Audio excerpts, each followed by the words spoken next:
It's Wednesday, October 8th. In the headlines, Green Paper to develop Jamaica's creative sector tabled in Parliament.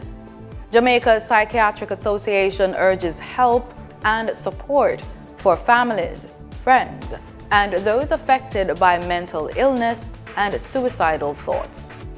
Fraud case against Ruel Reid and others has been delayed again. In business news, financial institutions' credit rating stable. Regionally, rare tornado strikes western Trinidad, leaving dozens displaced. And in sports, Cricket West Indies president says Darren Sammy coaching in Cricket Premier League is beneficial to Windies cricket. This is the news on PBC Jamaica. I'm Simone Absalom Gale. For the full newscast, head over to our YouTube and Facebook pages.